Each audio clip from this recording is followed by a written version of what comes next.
Alrighty, so match week number 7 is in the books, and I'm actually going to go backwards in terms of this review. I'm going to first look at the Sunday games because I was able to watch all three of these Sunday games. Obviously, one of them I watched it in person, and then the other two I was able to watch this game while I got to the stadium early, and then I watched this one on the way back. Well, at least listen it on the radio on the drive back and also watch the second half as I got back from home. But yeah, anyway, what's kind of interesting about these Sunday game is that this might be the first time in a long time that I remember where both of my team were able to get a win this match week, and they kind of did it in a different way because yeah, for Minnesota, of course it can't be easy. You knew that it can't be easy, and I kind of had a feeling late in this game that oh boy, if this continue with the way that they were going rogue heave mode, they are eventually going to concede one, and things were going to be like what we saw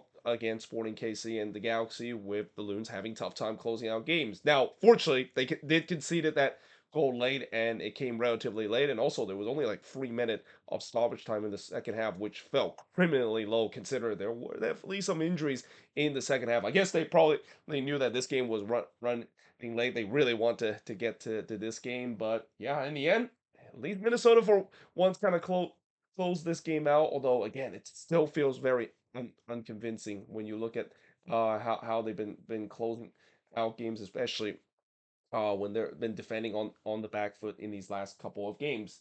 So it definitely helps the fact that they scored literally 1 minute into this game. In fact, I actually just parked my car. I literally turned on the game, and I saw the ball in the back of the net. I didn't even see Tani Oloishoyi puts it into the back of the net in person. I mean, yeah, I definitely did not expect the Loons to to, to be flying off straight away at Yankee Stadium with a 1-0 lead after just 59 seconds in. But yeah, he scored here from Pereira. That is, Shai to make it 1-0 in favor of Minnesota. They did check to see whether or not if there was an offside, and I gotta say it was very very close. I think Tani was just in line with the last defender there, and I don't think it was clear and obvious in terms of them trying to overturn this call. So yeah, as a result, the goal standing was a 1-0 lead for Minnesota, and definitely a positive start for the Loons getting that 1-0 lead. But early on, NYCFC, they were looking like they were on its heels at the back and clearly did not start on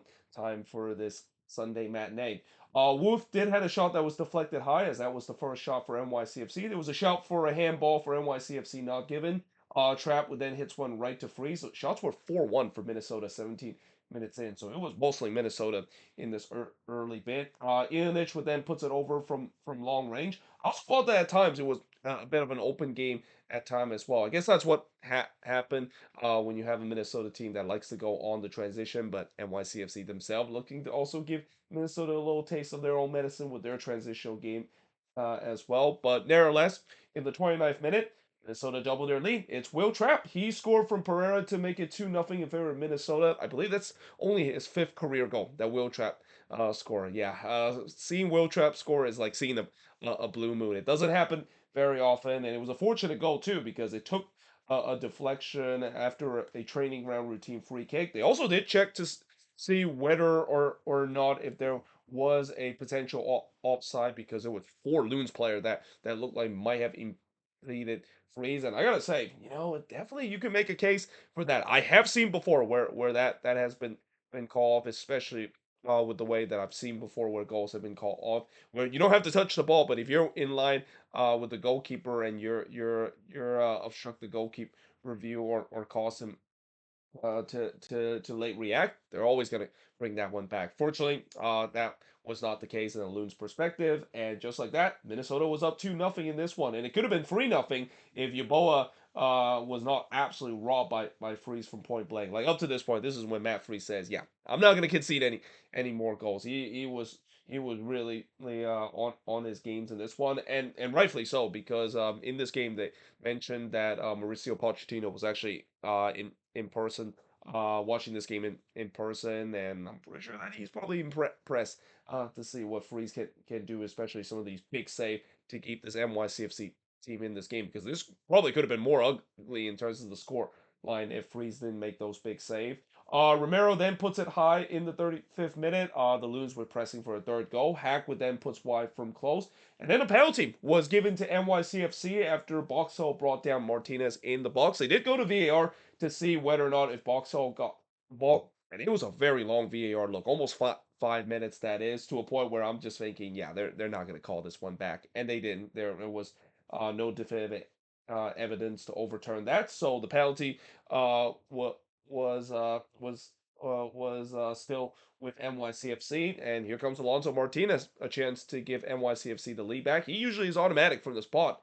He hits the post in this moment, and I wonder the reason why that might be the case is because he had to wait a long time before he takes this penalty, and we've seen before when a penalty kick taker has a long time to think about taking a penalty. Yeah, you can see that the psychic can happen, but also that's mainly because you're facing against Dane Sinclair, one of the best PK stopper, but also one of the best mind game kind of PK goalkeeper out there. I mean, they said that thing last year. Didn't Max Bretos call Dane Sinclair the Nahu Guzman of MLS? Yeah, I mean, he's definitely at times creating some of those antics, and yeah, you kind of play part of that of really just kind of get into Martinez's head, but also just Martinez had such a long time to wait for that penalty. You just kind of had a feeling with that long of a wait, that doesn't always seems like it's going to go well for the PK taker, and that's exactly what happened. Though Morales did put it just wide in the ninth minute of stoppage time, the Loons need halftime because it was all NYCFC late in this first half. They were looking to try to get one back, but we do head to halftime with Minnesota leading 2-0. In the second half, NYCFC had most of the possession, but not much creativity in the final third, and that's mainly because Minnesota was being very compact at the back. I knew coming into this game with the way that it's playing on a small pitch, this was always going to be in favor of Minnesota. And I know NYCFC know how to play on this small pitch, but with the way that Minnesota was putting so many men back, it was going to be almost like it was already impossible to try to do it for the most part on a narrow pitch. But on a narrow pitch like this, I mean, you can see the problem that NYCFC had in this game. Martins would then hits it high from close range before Yuboa was in on goal again, but again he was absolutely robbed by Freeze. And at this point, Yuboa just kind of snake been in this game and probably have nightmares about Matt Freeze. Could have easily had a brace in this one as well. Hack would then hits one to Long Island in the 65th minute before Ojeda had a curler that goes high. NYCFC was continue to try to put for one back, but the problem is for the most part, they were limited on these long range effort because they just couldn't find any space in the box. The box was just so crowded by a lot of the black jerseys of the Loons. 71st minute, Morales would puts it right to Dane Sinclair before Diaz would hit. It's it right to Freeze in the 78th minute. Wolf was in on goal here, but he puts one into the stands, and I said that moment kind of sums up NYCFC just being absolutely toothless in front. In fact, another moment that kind of sums up NYCFC is the stats total and the shots total 16 to 14 in favor of NYCFC to this point. They only put one shot on goal out of those 16, as Minnesota still leads the shots on goal by a lot. 8-1 is that's shots on goal. And really, as the time winds down, you can clearly see the Loons were in row heave mode, which, again, I mean, usually that's not a great thing when I see this team being on row heave mode. It's kind of we're in row heave mode ever since the 70-minute mark because I've seen them have trouble closing out games, and especially whenever they go row heave mode, they're probably going to concede a goal late. Because after Parks hits a deflection right to Dane Sinclair, in the 88th minute, NYCFC does get one back as Keaton Parks would be on target this time, but yeah, that is one that Dane Sinclair got to do better. I mean, I've seen this happen before with Dane Sinclair. As much as he has had his good moments, there's also these kind of moments that kind of frustrates me about Dane Sinclair, allowing a juicy rebound there right into the half of Keaton Parks. And just like that, NYCFC were back in the game. And just like that, oh boy, here we go again with the Loons just trying to make it impossible on themselves to try to ease out in comfortable wins and also having tough time to close out games because as I said, it's not a Loons game if they don't give their own fans a heart attack late in the game. But luckily for them, again, only 3 minutes of stoppage time, which I feel that feels really low. I thought there probably should have been more of that, but as a Loons fan, I wouldn't care. They walk away with a 2-1 win in this one, albeit not very convincing, especially the way they close out this game. The shots in this one, 22 shots with a 16 that Minnesota has, but 9 shots on goal compared to the 4 that NYCFC has had. How many times I've said before, it's not about how many shots that you put toward the net. It's about the shots on goal and the quality chances. And I really think NYCFC, for the most part, just didn't really test Dane Sinclair enough to at least get themselves back in this game sooner. 9 shots off target for the 3 that Minnesota has. 4 shots on blocked for the 7 that NYCFC had. And possession-wise, 67% possession compared to 33% possession that Minnesota has in this game. And while I'm happy with the fact that the Loons have now won back-to-back games and they continue this unbeaten run, they have not lost a game ever since opening day against LAFC. I am still kind of frustrated with the way how they have closed out games, and this is going to be something that I really hope Eric Ramsey don't fall into the same trap as what we see with Adrian Heath, because what I'm seeing with the Loons is started to becoming very Adrian Heath, like with them just kind of defending for their lives late in the game and trying to hold on to the lead. And I've said it before throughout this season, it just feels like this team still has that Adrian Heath kind of mentality where lapse of concentration, and next thing you know, things are gonna go south really quick for this team. They got away with it this time, but this is gonna be something that they have to do better if they want to consider themselves a top team. There's no doubt. I think this could be a top team, but the struggle of closing out games, that is something that is gonna absolutely drive me nuts, and probably drive a lot of Loons fans nuts if this doesn't clean up later into the season. But that being said, moving on into the next game. So from watching one of my team have a little bit of a stressful game, kind of made things interesting, unnecessary, to a game where, wow, I mean, this was really a belt to ass kind the game that the Quakes put against DC United. And I'll tell you what, it's been a long time since I remember the Quakes score 6 past an opponent. In fact, I think someone mentioned on the Quakes Reddit that it's been over 21 years since the Quakes have scored 6 goals in an MLS play. They scored 6 goals, I think, back in 2004 against the Columbus Crew. But yeah, up to this point, they have never scored that many goals in a single game. Definitely not at PayPal Park, even though they have had a couple of games where they score 5 goals in this one. And what's interesting about this game is that this probably could have been worse. I mean, this was a game where I will also say that at times defense was kind of optional in this game, and it kind of showed early on, as in the first half, the first shot of the game, C. Priani puts it wide. I thought DC actually started well in this one. They actually had a couple of quality chances. Once again, the Quakes did not start on time, but that's all the good thing that DC would had in terms of this game, because in the 9th minute, on the first shot for the Quakes, it's in the back of the net. It's Chicho Arango. He scored from Espinoza to give the Quakes a 1-0 lead. Priani did look to answer, but he missed one in the 10th minute. And then Kim had to deny Martinez from close range before Benteke would head it high to Danielle. Really just end-to-end action early in this game, and you just kind of had a sense that maybe this could be a high-scoring affair. And I had a feeling this was going to be the case because, both of these teams, they definitely knows how to put the ball into the back net, but defensively, yeah, that's a lot to left desire. And yeah, early on, it just feels like there was no defense that was being played.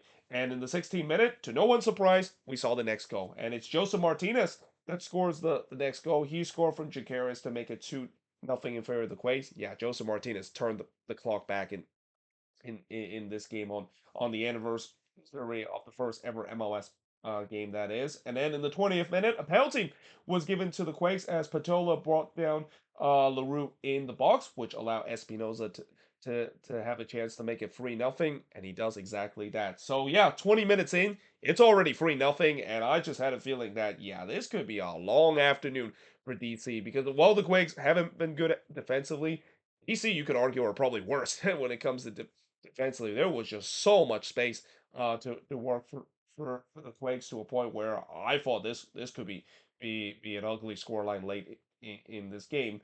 But in the 28th minute, Dotson looked like he got one back for DC, but the goal was disallowed for offside. Danielle then denied Peglo from close, and then Benteke would head it right to Danielle. Shakaris would then put the jump wide after Kim came out and didn't get to it. Kim was definitely having problem early in this game in terms of wanted to come off his lines or not. There was a lot of hesitation in terms of it. In fact, the second goal that he conceded, he could have came off the line. I have no idea why he didn't came off the line when Joseph Martinez was ready to pounce. So that looked like it was a ball where it was a little bit too far for Martinez to catch up if the goalkeeper comes out, but Kim just kind of stay on his ground, and yeah, when that happens, that's probably not a great decision because you just let one of the most potent goal scorer in MLS history to go 1v1, and most likely Joseph Martinez is not going to miss those kind of chances. But that being said, 32 minutes in, the shots were 7-6 for the Quakes. Again, defense not really a thing in this one early in this game. Martinez would miss wide from close range, and despite I say defense not a thing, the Quakes are probably lucky the fact that they've been Clinico and DC hasn't. Uh, Chicho then puts it way high from close in the 40th minute, but then the second minute of stoppage time, DC at least got one back. It's Benteke. He scored from Dotson and Pirani to make it 3-1 in favor of the Quakes. Def, Texas, and Benteke scoring for DC on the header. That's just kind of like it's a routine kind of thing. And I really feel bad for Christian Benteke because while last year we know that he was kicking and screaming in terms of carrying this team to the playoffs, but ultimately failed. Yeah, he's gonna try to do a carry job once again this season, but unfortunately, it's hard to do a carry job when your defense clearly just have not showed up to this point. But we do head to halftime with the Quakes winning 3-1 in the second half. Danielle with another great double. Or he had a great double save here. I said he had another double save. He didn't have a double save up to this point, but he had a great double save here to deny Benteke twice on the same sequence. Peglo then puts it right to Danielle. The Quakes were trying their best to make this game interesting. And again, even though it's 3-1 up to this point, I was still kind of nervous because with the way that this game, where defense has been kind of optional, I just had a feeling that it's not going to take very long before the scoreline could easily be back in DC favor. They can show that clinical finishing. Though that being said, I also had a feeling the Quakes were going to get a couple more chances as well, and that start in the 65th minute with Chicho hitting the side netting, and then he missed one on the doorstep of goal with the outstretched leg in the 75th minute. Or actually, no, he just missed on the outstretched leg there. He was trying to toe poke that one in, just didn't quite do so. But there was no doubt the Quakes were looking for number 4 in this game, and they did exactly that in the 81st minute, as Joseph Martinez would score his second goal of the game from Pellegrino to make it 4-1 in favor of the Quakes, and this is when the rout really got even more ugly, and kind of a time when, yeah, DC clearly just flat out quit up to this point. As in the 90th minute, Pellegrino would score from Ricketts and Mark Anthony K to make it 5-1 in favor of the Quakes, and then Mark Anthony K himself almost made it 6, but he missed wide there in the second minute of stoppage time, and then moments later, Martinez would complete his hat trick, his 7th hat trick in MLS, the most out of any player in league history, as he scored here from Rodriguez and capped off the 7th hat trick in style too, with a little dink over Kim there. But yeah, it was 6-1 up to this point, and it could have been 7-1 too, because Martinez, he was trying to make it Brazil Germany and try to score his fourth, but he was denied by Kim here in this game. But yeah, in the end, what an ugly scoreline that this is. 6-1 is the final score. I mean, I'm pretty sure in terms of a celebration of the first ever game in MLS history, I don't think many people thought that this was going to be an absolute rout and that the Quakes would put up a career and put up a goal scoring number that again has not we have not seen this team hit 6 in a game in a very long time, not since 2004 when they were able to hit 6 against the Columbus Crew. But the shots in this one, 20 shots for the 17 that DC had. Not surprised that there's a lot of shots because defense was kind of put aside throughout this game. 9 shots on goal for the 10 that DC had, 3 shots off target for the 6 that the Quakes had, 5 shots that was blocked for the 2 that DC had, and possession-wise, 55% possession compared to the 45% possession that the Quakes has in this game. And I think this is also a game that, for once, Quakes actually were being clinical in front of goal. I think this was a game that has been a long time coming, considered, besides the Seattle game, the last couple of games that they played, they actually have done very well when it comes to the XG, and at times actually out XG the other team, but just unable to show their clinical finishing is the reason why they lost those games. But in this one, they definitely did not forget their shooting boots. I mean, they were all over DC in this one, and for DC,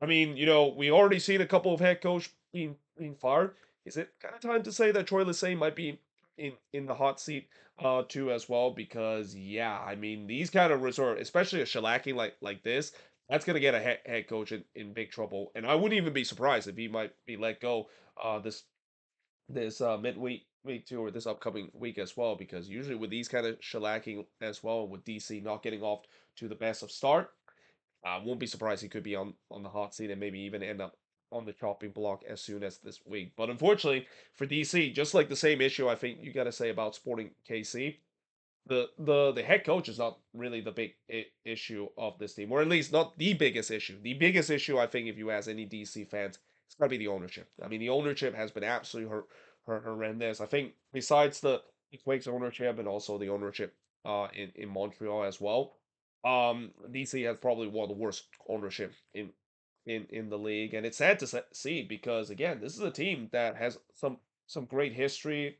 especially with them being in their first ever.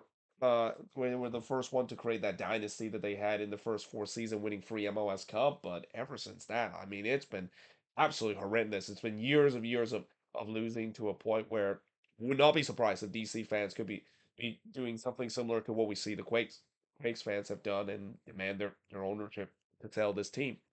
But that being said, moving on into the last game on this board is Miami versus Toronto FC. So I gotta say, I was expecting this was maybe the scoreline in the game between Miami and TFC rather than the Quakes and DC United game. But credit to TFC and credit to Robin Fraser as well. I think he has really righted the ship in these last couple of games, and it seems like TFC is no longer a team that is known as the Santa Claus of MLS, giving points away for fun, or at least giving free points for fun, because they have looked competitive in these last couple of games. But for Miami, I mean, there's got to be a little concern for this Inter Miami team, at least in these last couple of games where they have definitely not played anywhere near the level that they should be. Now, in the first half, Messi would have a shot that was tipped over by Johnson, who tried to score an Olympic goal. They mentioned that Messi has never scored an Olympic goal in his career, and with 800 plus goals, it's kind of surprising the fact that Messi have never scored from the corner. Though in the fifth minute, Johnson did deny an Alba, but it actually fall right back to Segovia, but he was also denied by Johnson on the same sequence. Sean Johnson was definitely on his game in this one. I think he was turning back the clock in this one, going back to his NYCFC day with some of these big save. But it was all Miami early on, and it looks like early on it's going to be a matter of time before Miami going to get that opening goal. Alvarez would then puts it wide from long range before Bert Henson would head it wide, as that was TFC first shot in the 14th minute, and that kind of seems like it woke up TFC, because they started to create a couple of chances of their own, and they almost went up 1-0 too if Corbino didn't hit the post in the near post, as Toronto have definitely got into this game and creating some dangerous chances. Counter would then deny Insigne, but then it fall right back to Bernadeschi. He had an open net here, but the shot was blocked away. But TFC still got a third chance, and Corbino had a chance to bury it to make it 1-0. He hit the post again. And honestly, if that is not a moment to sums up TFC season and really these last couple of years for this decline franchise, I don't know what is. I mean, they just simply cannot buy a goal up to this point, and you just kind of had a sense that these are kind of the moments when you're facing against Inter Miami. You got to bury those. If you're not going to bury those, you're probably going to lose this game. Messi would then puts it over from long range on the other end moments later before Johnson would deny Messi with his face there. So yeah, Sean Johnson really laying it out in this game, and definitely was up for this one, trying to keep Messi and Miami off the score sheet. Though in the 30th minute, it looked like the inevitable happened as Segovia would put the ball into the back net. The problem was they did see whether or not if there was an offside, and there was. So the goal, of course, was chopped off. It remains 0-0. Johnson would then deny Suarez from close in the 38th minute. That also came off a bad turnover from TFC. Who just about to give away a bit. They turned the ball over a lot in this game, Toronto, and not a big surprise because that's been the problem for them this season, and it's been a problem for this team for the last couple of years. And then Messi looked like he finally got the opening goal for Miami. Problem was, this time they go to VAR to see whether or not if Messi actually fouled Gomes on the development play. TFC was absolutely livid when that goal went in, because they feel like it was a foul in the beginning of play, and indeed that was the case as VAR disallowed that goal. But again, Toronto, they are just thanking their lucky start, because that once again came off of a bad giveaway there, and just zero organization at the back for this TFC side. But instead, in the second minute of stoppage time, to pretty much everybody's surprise, Toronto takes the lead. It's Benedeski. He scored from Insigne to give Inter Miami, or not Inter Miami, I'm sorry, TFC a 1-0 lead. See how I'm even surprised the fact that Toronto scored that I mentioned Inter Miami. And again, that actually also kind of came off a bad giveaway from Miami itself. So of me talk about TFC turning the ball over and over again, it's actually Miami the one that caught the ball away in a bad spot, and they were punished here. And one of the rare times we see Bernardeschi and Insigne on the same score sheet and assists as well. But that lead wouldn't last long though, because just 3 minutes later, Messi would equalize for Segovia to tie the game up at one apiece, and that's got to be frustrating if you're Toronto. I mean, you look like you were going to head to half time with a 1-0 lead and got away with a couple of bad moments, but you can see right on the stroke of halftime, and it looks like heading into the second half, yeah, Miami's going to get that lead for good, right? Well, heading into the second half, and instead, TFC almost retake the lead as Benedeski probably should have scored his second goal here as he missed wide despite the fact that he had a point blank effort. Flores then puts it wide in the 52nd minute, as I thought it was a promising start for TFC. It definitely didn't look like that goal that they conceded late kind of rattled them. They were trying to get the lead back. Suarez would then miss a sitter from close in the 53rd minute before he missed wide from a tight angle in the 54th. Pico had a shot that was deflected and goes wide as now Miami pressing for the lead. Messi would then puts it over from close, and then he tried to do the Olympico again, but was tipped over by Johnson. He probably have heard what Jake Zivin mentioned, the fact that he never scored an Olympico goal, and he was really trying it in this game. But there was no doubt the pressure is mounting for Toronto. You can just had a feeling that it was a matter of time before Miami is going to break through. In the 76th minute, Messi would hits one right to Johnson after just another WTF turnover from TFC. So Obongo was in on goal there, and he couldn't put this one away in the 77th minute. And again, it comes off another turnover from TFC. I mean, up to this point, I basically just say TFC is like Neo right there, dodging all the bullets possible with these terrible giveaway. Like they're basically almost asking to concede up to this point. But as we wind down to the end of this game, in the 90th minute, this is when TFC kind of made a surprising surge late. Osorio had a volley that was deflected wide before Obongo almost scored an own goal here, but Counter was able to prevent it. And then Benedeski tried to go for Olympico, but Counter tipped this one over. And all of a sudden, TFC looked like they were going to steal this one and pull off probably the biggest upset we have seen this season.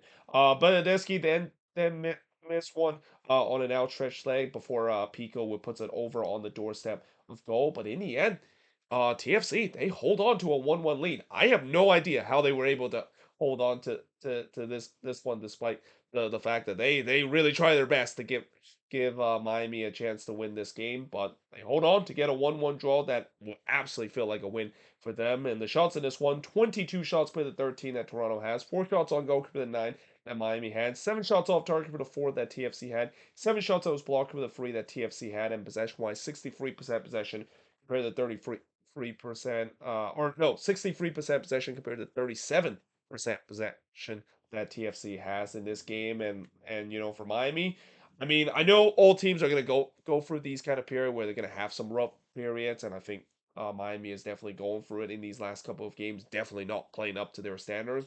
There's got to be concern if you're Javier Mascherano, almost like Pablo Mascherano. They're almost combined. The RSL head coach and the Miami head coach. Again, I am a little tired because I just drove back from a relatively long road uh, today. But yeah, for Inter Miami, I know that you can say that all teams go through this kind of mini blip in their season, but the big concern is that they cannot do this against LAFC in the middle of the week. They have to show more clinical finishing that was clearly missing in this game, and it's been missing in the last couple of games as well. Because if they don't do that, they're gonna lose to LAFC, and we might be seeing a repeat of what we saw in the playoffs last season, where they were heavily favorites to move on into the next round, only to be undone because they beat themselves on being clinical in front of goal. There you have it. That is pretty much it. Looking at all 3 of these games to finish off Sunday action, and like I said, I'm gonna be doing the review of the Saturday action. At least the first part. That is, I'm gonna actually split the review into two parts. Today I'm going to look at the first six games, and then tomorrow I'll look at the last six games to finish off the review for match week number 7. But until then, hope you guys enjoyed this video. If you do, make sure you guys leave a like, smash the subscribe button, and yeah, and of course, we'll see you guys next time.